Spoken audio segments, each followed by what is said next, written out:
All right, so let's start with the big story that we're tracking on WION this morning. In the wake of the deteriorating security situation in Afghanistan, India continues to bring the stranded nationals back from the crisis-hit nation. Now, earlier, civilian flights that carried about 146 people from Afghanistan managed to reach Delhi. The flights had departed from Doha as it was the second batch of 146 Indian nationals who were evacuated from Afghanistan to Doha.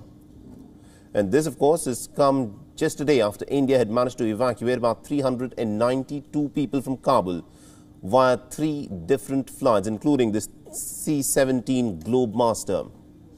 A total of 168 people that included 107 Indian nationals, and the rest of them were Afghan nationals that included 23 Afghan Sikhs and Hindus who were essentially flown back by the Indian government from Kabul to the Hindan Air Base near New Delhi.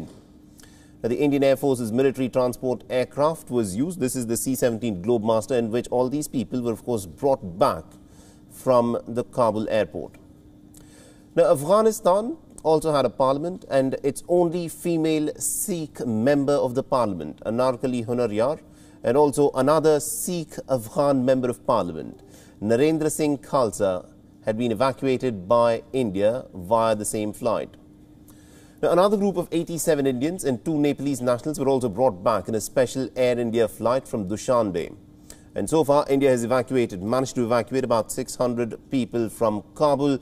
It's not very clear as to how many Indians are still in Afghanistan. Earlier estimates had indicated that there were about 1,500 people. There could be a few more in different parts of the country. Now, External Affairs Minister S. Jaishankar has said that India is, of course, working with the international partners, principally the Americans, who are beating a pretty hasty retreat to try and get the stranded Indian nationals back home from Afghanistan. Now, India has been allowed to operate 2 flights. That's it, 2 flights per day from Kabul to evacuate its nationals stranded in the country. All right, now to get us more updates, we are joined by WION Siddhant, who is joining us live on this broadcast. Now, good morning to you, Siddhant. Bring us up to speed with what's been happening with the evacuation of Indians from Afghanistan. Well, yes, Mohammed, the evacuation process is still underway. Today morning, several flights came to Delhi. These flights are connecting flights bringing Indians from places like Qatar. Approximately 146 Indians are expected to reach to the country today, and we know that yesterday was a big day in terms of not only the Indians coming but also the Afghans coming, the Afghan nationals, as you pointed out, the Afghan MPs. 2 Afghan MPs also reached India. These are minority MPs representing the Sikh community in the country, but largely we know this is an ongoing process, a process which will take time. There are a few Indians still left in the country, and many Afghans who would like to come to India. India last week, this time, announced that the e-visa system is being opened, and that is in fact working now as well.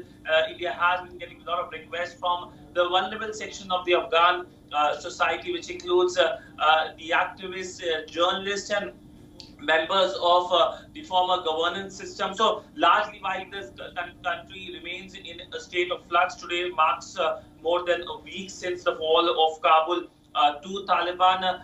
The big focus, the priority for the Indian government is to bring back its nationals and if Afghans want to come. And we know that for that, Indian government is in fact burning the midnight oil as well. India has been coordinating with countries in the region, whether it's Tajikistan, whether it's Qatar, and of course with the Americans as well, given the fact that they principally control the airspace at the Kabul airport. Absolutely. Now, it's a very complex situation that is unfolding in Kabul. Now, the Americans have said that they have struck a deal with the Taliban for a safe passage of American nationals. At this point of time, Siddhant, people who are at the Kabul airport is, of course, under the control of the Americans. But those who are, in the rest of the Kabul, or indeed in the rest of Afghanistan, is there any plan that the Indian government has got for Indian nationals who could still be stranded, outside of the Kabul airport, and how will they reach the airport?